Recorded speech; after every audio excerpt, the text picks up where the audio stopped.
ಪ್ರಸಾದದಲ್ಲಿದ್ದ ವಿಷ ಯಾವುದು ಇನ್ನೂ ಸಿಕ್ಕಿಲ್ಲ ಲ್ಯಾಬ್ ರಿಪೋರ್ಟ್. ಗಾಯಾಳು ಭಕ್ತರಲ್ಲಿ ಮಾಸಿಲ್ಲ, ಸಾವಿನ ಆತಂಕ.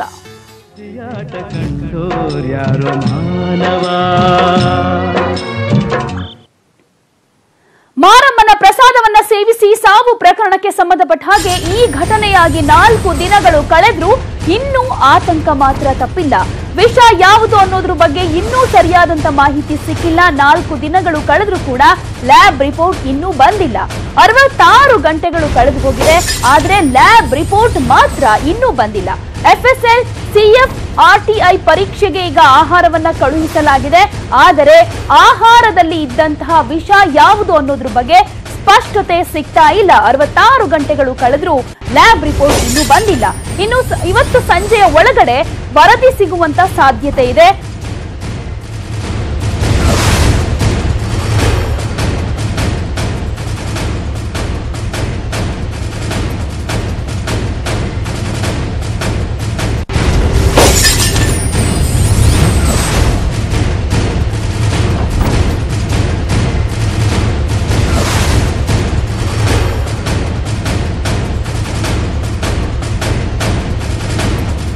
ಇಂದು ಸಂಜೆಯೊಳಗೆ ವರದಿ ಸಿಗೋ ಸಾಧ್ಯತೆ ಇದೆ. ವರದಿ ಬಂದ ಬಳಿಕ ವಿಷದ ಕುರಿತು ಸರಿಯಾದ ಮಾಹಿತಿ ಸಿಗುತ್ತೆ.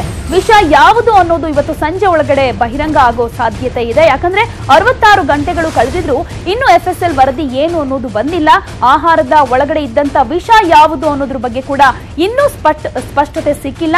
ಇವತ್ತು ಸಂಜೆಯೊಳಗಡೆ ವರದಿ ಬರುವಂತ ಚಾನ್ಸಸ್ ಇರೋದ್ರಿಂದ ಆಹಾರದಲ್ಲಿ ಇದ್ದಂತಹ ವಿಷ ಯಾವುದು ಅನ್ನೋದ್ರ ಬಗ್ಗೆ ಮಾಹಿತಿ ಸಿಗಲಿದೆ. ಅದೇನು ಅನ್ನುವಂತ ವಿಚಾರ ಬಹಿರಂಗವಾಗುವಂತ ಸಾಧ್ಯತೆ ಇದೆ. ಯಾಕಂದ್ರೆ ಒಂದ್ ಕಡೆಯಲ್ಲಿ 4 ದಿನಗಳು ಕಳೆದ್ರೂ ಸಾವಿನ ಆತಂಕ ಇನ್ನೂ ದೂರವಾಗಿಲ್ಲ.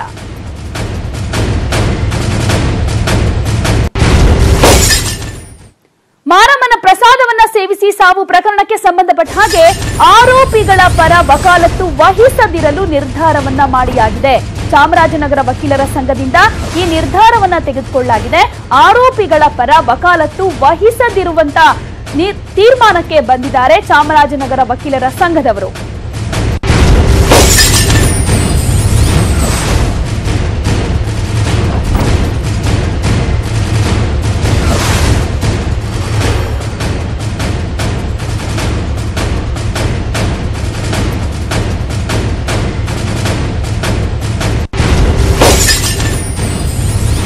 ಇಂದು ಸಭೆಯನ್ನ ಸೇರಿ ಇದಕ್ಕೆ ಸಂಬಂಧಪಟ್ಟಂತ ತೀರ್ಮಾನವನ್ನ ತೆಗೆದುಕೊಳ್ತಾರೆ ವಕೀಲರು. ಬೆಳಗ್ಗೆ 10:30ಕ್ಕೆ ಚಾಮರಾಜನಗರದಲ್ಲಿ ಸಂತಾಪ ಸಭೆ ಇದೆ. ಈ ಸಂತಾಪ ಸಭೆಯಲ್ಲಿ ಈ ಬಗ್ಗೆ ಚರ್ಚೆ ಮಾಡಿ ತೀರ್ಮಾನವನ್ನ ತೆಗೆದುಕೊಳ್ತಾರೆ. ಆರೋಪಿಗಳ ಪರ ವಕಾಲತ್ತು ವಹಿಸಬಾರದು ಅನ್ನುವಂತ ತೀರ್ಮಾನಕ್ಕೆ ಚಾಮರಾಜನಗರ ವಕೀಲರ ಸಂಘ ನಿರ್ಧರಿಸಿದ್ದಾರೆ. ಇವತ್ತು ಬೆಳಗ್ಗೆ 10:30ಕ್ಕೆ ಸಭೆ ಸೇರಿ ಚರ್ಚೆಯ ನಂತರ ಒಂದು ಸರಿಯಾದಂತ ನಿರ್ಧಾರಕ್ಕೆ ಬರಲಿದ್ದಾರೆ.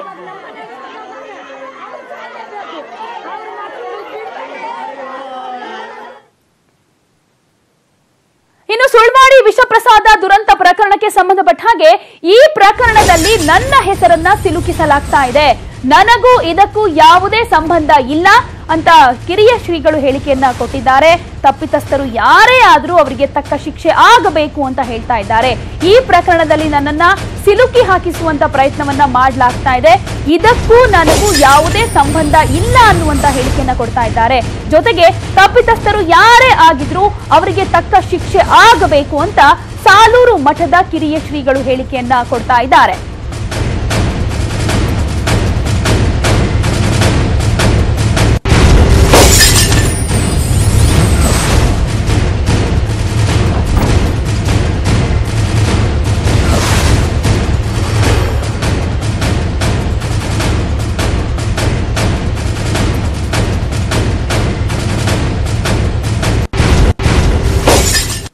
ದೇವಸ್ಥಾನದ ಪೂಜೆ ಮಾಡ್ತಾ ಇರೋರು ಈಗ ಮಹದೇಶ್ವರನ ತಂಬಡಿಗಳು, ಬ್ರಹ್ಮೇಶ್ವರನ ದೇವಸ್ಥಾನ ಪೂಜೆ ಮಾಡ್ತಾ ಇರೋರು ಬ್ರಹ್ಮೇಶ್ವರನ ತಂಬಡಿಗಳು.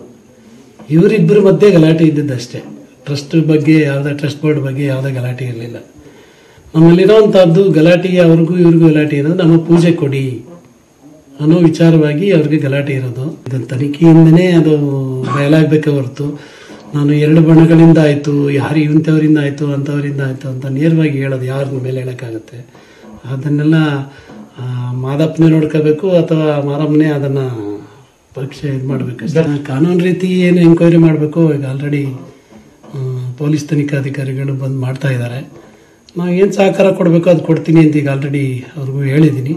ನಮ್ಮಿಂದ ಏನು ಮಾಹಿತಿ ಬೇಕೋ ಅದನ್ನೆಲ್ಲ ಕಲೆಕ್ಟ್ ಮಾಡಿಕೊಂಡು ಇದ್ರ ಮುಖಾಂತರ ನೀವು ಈಗ ನನಗೆ ಅದು ಒಂಥರ ನೋವಾಗ್ತಾ ಇದೆ.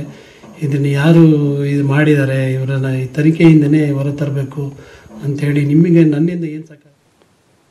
ವಿಷ ಹಾಕಿದವರಿಗೆ ಮಹದೇಶ್ವರನೇ ಶಿಕ್ಷೆ ನೀಡ್ತಾನೆ ಅಂತ ಸಾಲೂರು ಮಠದ ಹಿರಿಯ ಶ್ರೀ ಗುರುಸ್ವಾಮೀಜಿ ಪ್ರತಿಕ್ರಿಯೆ ಕೊಟ್ಟಿದ್ದಾರೆ. ನಮ್ಗೆ ಅಲ್ಲಿ ಇದ್ದಿರ್ತಾನೆ ಅನುಮಾನ ನಮ್ಗೆ ಗೊತ್ತಾಗೋದು.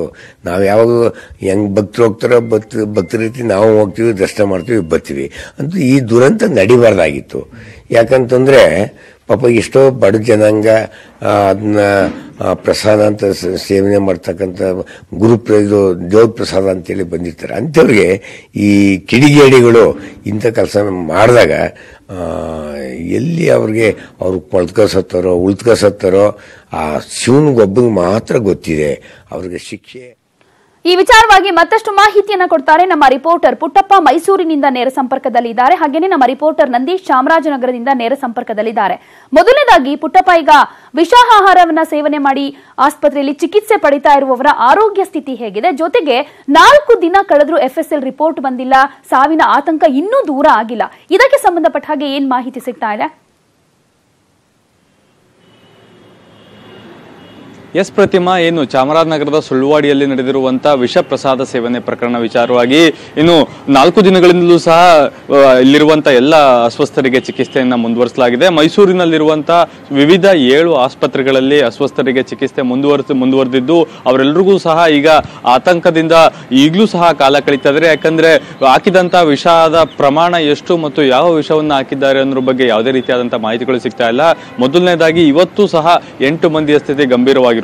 ಇನ್ನು ಲ್ಯಾಬ್ ನ ರಿಪೋರ್ಟ್ ವರದಿಯ ಪ್ರಕಾರ ನೋಡೋದಾದ್ರೆ ಘಟನೆ ನಡೆದು 4 ದಿನ ಆಗಿದೆ. ಅಂದ್ರೆ ಗಂಟೆಗಳ ಲೆಕ್ಕದಲ್ಲಿ ನೋಡಿದರೆ ಸುಮಾರು 66 ಗಂಟೆಗಳು ಕಳೆದರೂ ಸಹ ಘಟನೆಯ ಬಳಸಿದ್ದಂತಹ ವಿಷ ಯಾವುದು ಅನ್ನೋದ್ರ ಬಗ್ಗೆ ಯಾವುದೇ ರೀತಿಯಾದಂತಹ ಒಂದು ಸ್ಪಷ್ಟ ಚಿತ್ರಣ ಸಿಗ್ತಾ ಇಲ್ಲ. ಪ್ರಮುಖವಾಗಿ ಎಷ್ಟು ಪ್ರಮಾಣದಲ್ಲಿ ವಿಷವನ್ನ ಬೆರೆಸಲಾಗಿದೆ, ಯಾವ ವಿಷವನ್ನ ಬೆರೆಸಲಾಗಿದೆ ಮತ್ತು ಅದನ್ನ ವಿಷ ಬೆರೆಸೋದಕ್ಕೆ ಯಾವ ರೀತಿಯಾದಂತಹ ಸಾಧ್ಯತೆಗಳು ಇರಬಹುದು. ಅಂದ್ರೆ ಆಹಾರ ತಯಾರಾದ ನಂತರ ವಿಷವನ್ನ ಬೆರೆಸಿದ್ದಾರಾ ಅಥವಾ ಆಹಾರ ಪದಾರ್ಥಗಳಲ್ಲಿ ವಿಷವಿತ್ತ, ಇವೆಲ್ಲದರ ಬಗ್ಗೆಯೂ ಸಹ ಒಂದು ಸ್ಪಷ್ಟವಾದಂತಹ ಚಿತ್ರಣ ಸಿಗ್ತಾ ಇಲ್ಲ. ಕಳೆದ 3 ದಿನಗಳಿಂದಲೂ ಇಂಥದ್ದೇ ಒಂದು ಗೊಂದಲ ಮುಂದುವರಿತಾ ಇದೆ. ಇವತ್ತು ಸಂಜೆ ಒಳಗೆ ವರದಿಗಳು ಕೈ ಸೇರುವಂತಹ ಸಾಧ್ಯತೆ ಇದೆ. ಈಗ ಬಂದಿರುವ ಮಾಹಿತಿಯ ಪ್ರಕಾರ FSL ಹಾಗೂ CFTR ನಲ್ಲಿ ವರದಿಯನ್ನ ಕೇಳಲಾಗಿದೆ ಅನ್ನೋ ಬಗ್ಗೆ ಮಾಹಿತಿ ಲಭ್ಯವಾಗ್ತಾ ಇದೆ. ಆದರೆ CFTR ನಲ್ಲಿ ಕೇಂದ್ರ ಸರ್ಕಾರದ ಅನುಮತಿ ಇಲ್ಲದೆ ಯಾವುದೇ ರೀತಿಯಾದಂತಹ ಆಹಾರ ಪದಾರ್ಥಗಳಾಗಬಹುದು ಅಥವಾ ಒಂದು ಲ್ಯಾಬ್ ರಿಪೋರ್ಟ್ ಅನ್ನ ನೇರವಾಗಿ ಅವರು ಪರಿಶೀಲನೆ ಮಾಡಿ ಅಥವಾ ಅದಕ್ಕೆ ವರದಿ ಕೊಡುವಂತೆ ಆಗೋದಿಲ್ಲ. ಆರೋಗ್ಯ ಇಲಾಖೆ CFTR ಅನ್ನು ಮನವಿ ಮಾಡಿಕೊಂಡಿದೆ. FSIL ನ ವರದಿ ಬಂದ ನಂತರ ಅದನ್ನ ಮರುಪರಿಶೀಲನೆ ಮಾಡೋದಕ್ಕೆ ಮಾತ್ರ ಇವರಿಗೆ ಅವಕಾಶ ಇದೆ ಅನ್ನೋ ಬಗ್ಗೆಯೂ ಸಹ ಮಾಹಿತಿಗಳು ಲಭ್ಯವಾಗ್ತಾ ಇದೆ. ಓಕೆ ನಂದೀಶ್, ಇನ್ನು ಚಾಮರಾಜನಗರದಲ್ಲಿ ವಕೀಲರ ಸಂಘದವರು ಆರೋಪಿಗಳ ಪರ ವಕಾಲತ್ತು ವಹಿಸಬಾರದು ಅನ್ನುವಂತ ನಿರ್ಧಾರಕ್ಕೆ ಬಂದಿದ್ದಾರೆ. ಸೊ 10ವರೆಗೆ ಸಭೆ ಕೂಡ ಆಗತ್ತೆ. ನಂತರದಲ್ಲಿ ಏನು ಡೆವಲಪ್ಮೆಂಟ್ಸ್ ಆಗ್ಬಹುದು? ಅದರ ಜೊತೆಗೆ ಸಾಲೂರು ಮಠದ ಕಿರಿಯ ಸ್ವಾಮಿಗಳ ಮೇಲೆ ಅನುಮಾನ ಆರೋಪ ಕೇಳಿ ಬರ್ತಾ ಇರೋದಕ್ಕೆ ಏನು ಕಾರಣ ಅಂತ?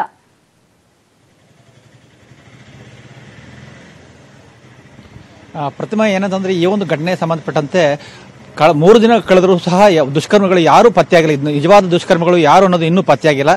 ಯಾಕೆಂತಂದ್ರೆ ಈಗಾಗಲೇ ಪೊಲೀಸರು 7 ಜನರ ವಿರುದ್ಧ FIR ದಾಖಲಿಸಿದ್ದಾರೆ. ಮತ್ತೆ 7 ಜನನ ವಶಕ್ಕೆ ಪಡೆದು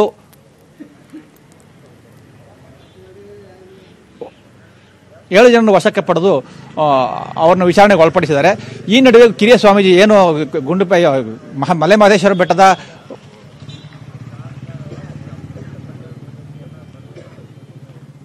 ಎಸ್ ನಂದೀಶ್, ಕಂಟಿನ್ಯೂ ಮಾಡಿ.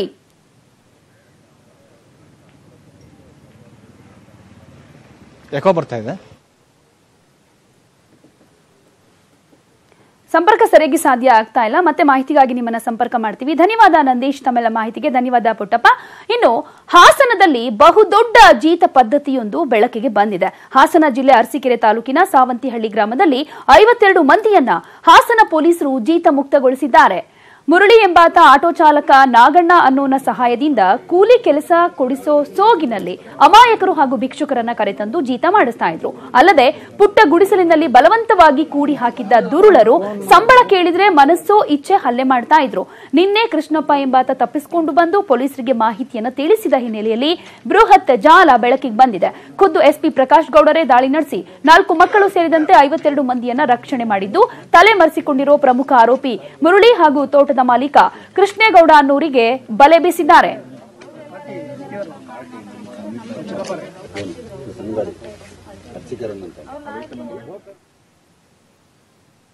ಇನ್ನು ಈ ಬಗ್ಗೆ ಘಟನಾ ಸ್ಥಳದಲ್ಲಿ ನಮ್ಮ ಪ್ರತಿನಿಧಿ ಅಶೋಕ್ ಪ್ರತ್ಯಕ್ಷ ವರದಿಯನ್ನು ಕೊಟ್ಟಿದ್ದಾರೆ.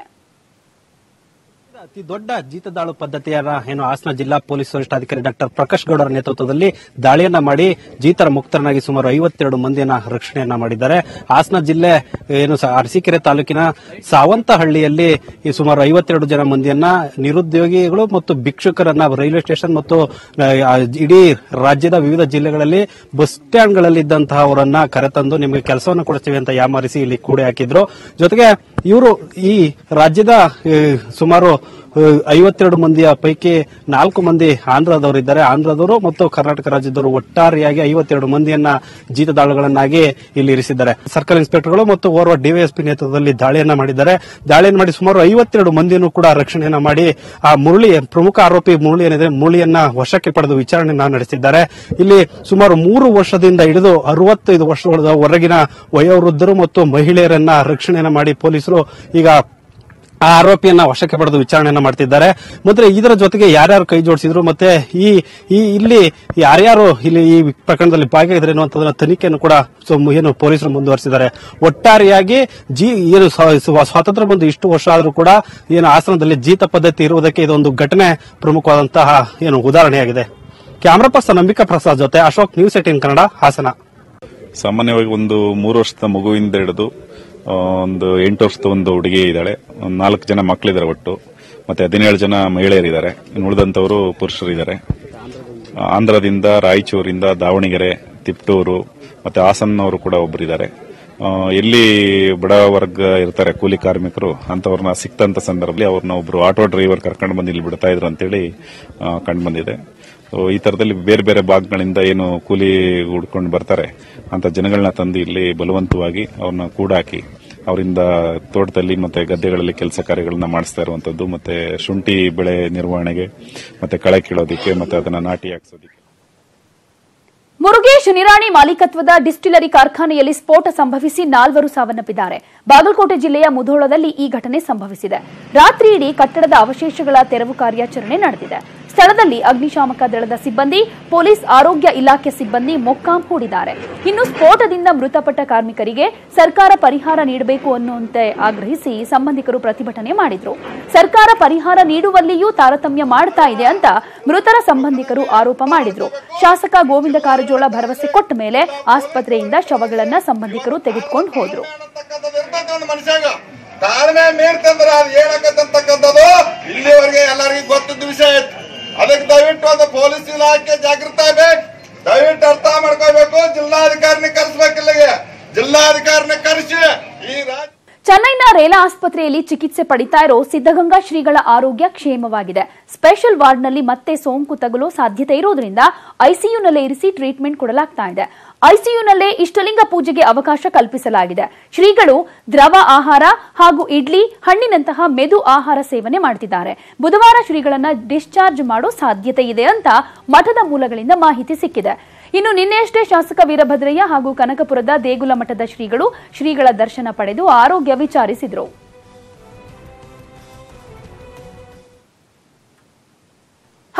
ಶಿಕ್ಷಕರು ಹಾಗೂ 5 ಅಂಗನವಾಡಿ ಕಾರ್ಯಕರ್ತೆಯರನ್ನ ಸಸ್ಪೆಂಡ್ ಮಾಡಿರುವುದನ್ನು ಖಂಡಿಸಿ ಬಾಗಲಕೋಟೆಯ ಶಿಕ್ಷಕರು ಬೃಹತ್ ಪ್ರತಿಭಟನೆಗೆ ಕರೆ ಕೊಟ್ಟಿದ್ದಾರೆ. ಸಿಇಒ ಹಾಗೂ ಡಿಡಿಪಿಐ ವರ್ಗಾವಣೆಗೊಳಿಸುವಂತೆ ಶಿಕ್ಷಕರು ಆಗ್ರಹಿಸಿದ್ದಾರೆ. ಅಲ್ಲದೆ ಬಾಗಲಕೋಟೆ ಜಿಲ್ಲೆಯಾದ್ಯಂತ ಪ್ರಾಥಮಿಕ ಶಾಲೆ, ಪ್ರೌಢಶಾಲೆ, ಅಂಗನವಾಡಿ ಬಂದ್ಗೆ ಕರೆ ಕೊಟ್ಟಿದ್ದಾರೆ. ಇನ್ನು ಸಿಇಒ ಗಂಗೂಬಾಯಿ ಮಾನಕರ್ ನಿನ್ನೆ ಶಾಲೆಗಳಿಗೆ ದಿಢೀರ್ ಭೇಟಿ ಕೊಟ್ಟು ಗೈರಾದ ಶಿಕ್ಷಕರನ್ನ ಅಮಾನತು ಮಾಡಿದ್ರು. ನವನಗರದ ಸರ್ಕಾರಿ ಪ್ರಾಥಮಿಕ ಶಾಲೆಯನ್ನೇ 12 ಶಿಕ್ಷಕರನ್ನ ಅಮಾನತು ಮಾಡಿದ್ರು. ಇದನ್ನ ವಿರೋಧಿಸಿ ಇಂದು ಶಿಕ್ಷಕರು ಪ್ರತಿಭಟನೆಗೆ ಮುಂದಾಗಿದ್ದಾರೆ.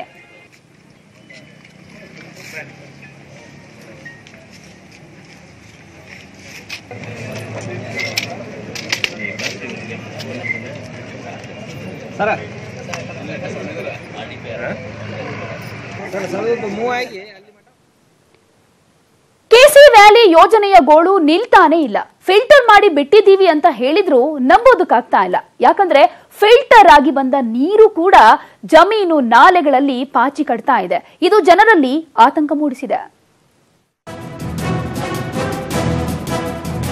1400 ಕೋಟಿ ಖರ್ಚು ಮಾಡಿ ಕೆಸಿ ವ್ಯಾಲಿಯಲ್ಲಿ ಹರಿಸಿದ ನೀರು ಇಂದಿಗೂ ಉಪಯೋಗಕ್ಕೆ ಬಾರದಂತಾಗಿದೆ.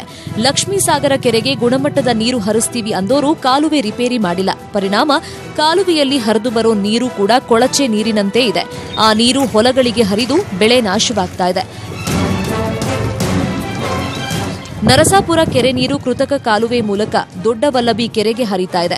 ಈ ಕಾಲುವೆಯಲ್ಲಿ ಸ್ವಲ್ಪ ಪ್ರಮಾಣದಲ್ಲಿ ನೊರೆ ಮತ್ತು ಪಾಚಿ ಕಾಣಿಸಿಕೊಳ್ತಾ ಇದೆ. ನೀರು ನಿಂತ ಮೇಲಂತೂ ಪಾಚಿ ಪ್ರಮಾಣ ಹೆಚ್ಚಾಗಿದೆ.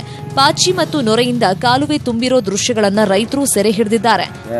ಸೊಳ್ಳೆಗಳ ಕಾಟ ಜಾಸ್ತಿ ಇಲ್ಲಿ. ಸೊಳ್ಳೆಗಳಂದ್ರೆ ನಾವು ನೈಟ್ ಓಡಾಡಕ್ಕಲ್ಲ, ಸೊಳ್ಳೆಗಳು ಜಾಸ್ತಿ. ಆ ಸೊಳ್ಳೆಗಳಿಂದ ನಮ್ಮ ತೋಟ ಬೆಳೆಗಳಿಗೂ ರೋಗಗಳು ಬರ್ತದೆ. ಟೊಮಾಟೋಕ್ಕೆಲ್ಲ ವೈರಸ್ ಬಂದಂಗೆ ಬರ್ತದೆ. ಸೊಳ್ಳೆಗಳು ಬಂದ್ರೆ ಹಂಗೆ ಆಗೋದು.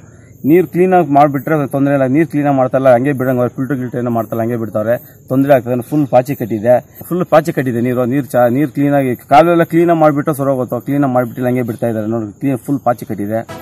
ಕಾಲುವೆಯಲ್ಲಿ ಪಾಚಿ ಹೆಚ್ಚಾಗಿದ್ರಿಂದ ಸಾಂಕ್ರಾಮಿಕ ರೋಗಗಳ ಭೀತಿಯೂ ಎದುರಾಗಿದೆ. ಸೊಳ್ಳೆ ಕಾಟವೂ ಇದ್ದು ಜನ ಭಯಭೀತರಾಗಿದ್ದಾರೆ. ಈ ರೀತಿ ಬರ್ತಾ ಇರೋ ಪಾಚಿ ಕಟ್ಟಿರೋದ್ರಿಂದ ನಮ್ಗೇನಾಗ್ತಾ ಇದೆ ಅಂದ್ರೆ ಈ ಓಡಾಡಕ್ ಕೂಡ ಕಷ್ಟ ಆಗ್ತಾ ಇದೆ. ಸ್ಮೆಲ್ ಬರ್ತಾ ಇದೆ, ಮತ್ತೆ ಸೊಳ್ಳೆಗಳ ಕಾಟನೂ ಜಾಸ್ತಿ ಆಗ್ತಾ ಇದೆ. ಯಾವ ರೀತಿ ಆಗ್ತಾ ಇದೆ ಅಂತ ಗೊತ್ತಾಗ್ತಾ ಇಲ್ಲ ಸರ್. ಮತ್ತೆ ಪಾಚಿನೂ ಕಟ್ಟಿದೆ. ಪಾಚಿ ಕಟ್ಟಿ ನೀರು ಸರಾಗಾಗಿ ಹರಿತಾ ಇಲ್ಲ. ಅದನ್ನು ಸ್ವಲ್ಪ ಮುಖ್ಯವಾಗಿ ಅಧಿಕಾರಿಗಳ ಗಮನಕ್ಕೆ ತರಬೇಕು. ಪರಿಸರವಾದಿಗಳು, ನೀರಾವರಿ ಹೋರಾಟಗಾರರು ಯೋಜನೆಗೆ ಭಾರಿ ವಿರೋಧ ವ್ಯಕ್ತಪಡಿಸಿದ್ರೂ ಕೊಳಚೆ ನೀರೇ ಹರಿತಾ ಇದೆ. ಇನ್ನಾದ್ರೂ ಅಧಿಕಾರಿಗಳು, ಸರ್ಕಾರ ಎಚ್ಚೆತ್ತುಕೊಳ್ಳಿ. ರಘುರಾಜ್, ನ್ಯೂಸ್ 18 ಕನ್ನಡ, ಕೋಲಾರ. ಅಧಿಕಾರ ವಿಕೇಂದ್ರೀಕರಣ ಮಾಡಿ ಪಂಚಾಯತ್ ರಾಜ್ ಅಧಿನಿಯಮ ಜಾರಿಗೆ ಬಂದು ಹಳ್ಳಿಗಳ ಅಭಿವೃದ್ಧಿಗೆ ಒತ್ತು ಕೊಡಲಾಗಿದೆ. ಗ್ರಾಮ ಸಭೆಯ ಮೂಲಕವೇ ಫಲಾನುಭವಿಗಳನ್ನು ಆಯ್ಕೆ ಮಾಡುವ ಸುಪ್ರೀಂ ಪವರ್ ಪಂಚಾಯಿತಿಗಳಿಗಿವೆ. ಆದರೆ ಬೀದರ್ ಶಾಸಕ ರಹೀಂ ಖಾನ್ ಅಧಿಕೃತವಾಗಿ ಫಲಾನುಭವಿಗಳ ಆಯ್ಕೆ ಪ್ರಕ್ರಿಯೆಗೆ ತಡೆ ಕೋರಿ ತಾಲೂಕು ಪಂಚಾಯತ್ ಸಿಇಒಗೆ ಪತ್ರ ಬರೆದಿದ್ದಾರೆ.